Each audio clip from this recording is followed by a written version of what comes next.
again, and I just came back from watching Clown in a Cornfield. Waste of freaking time.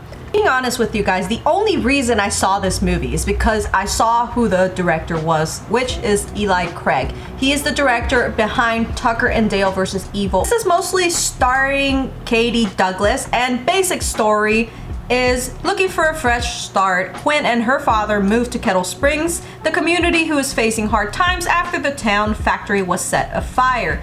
However, there's a sinister clown who emerges from the cornfields to cleanse the town of his so-called burdens.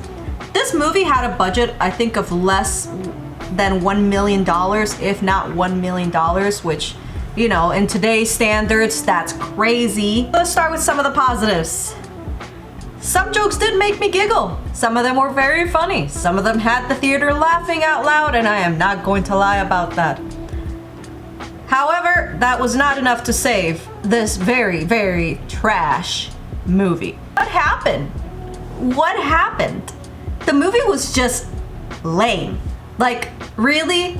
That's who the serial killer is? Come on, guys. The tone was also just very confusing. Even in the trailer, I remember this being a problem because it wanted to be funny and not take itself too seriously, but then there were other moments where it was like really trying to take itself seriously, and that's when you go like, really guys? Like, what the? Honestly, and the worst part about this movie was that the kills weren't even that fun.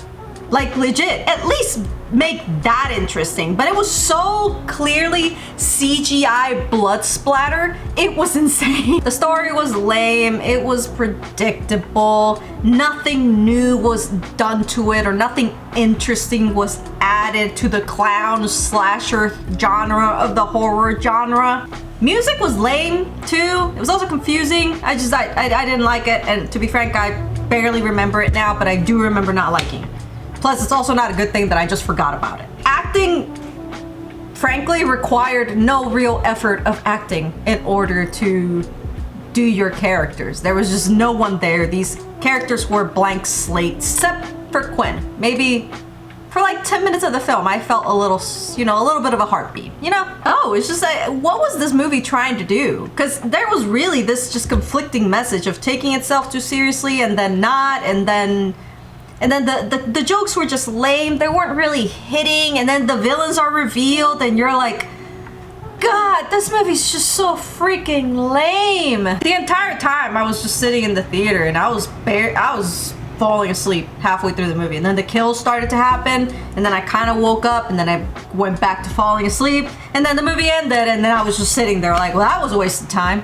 Yeah, 3 out of 10. 3 out of 10. Don't waste your time. Wait for this movie to come out on Netflix, and even then, just let it die in the slasher movie cesspool that Hollywood has going on. I mean, I don't know what happened to this director. Like, are you seriously trying to make a clown slasher movie that is so cliche it's unbelievable, and not even try to make it as funny as you did with Tucker and Dale vs. Evil? This is just what happened. Even if you're not the main director, the assistant director, maybe it's like, what happened? It's so lame. This was the biggest disappointment, at least to me, of 2025. I actually was looking forward to this because of the people that were behind this film, but man, what a disappointment.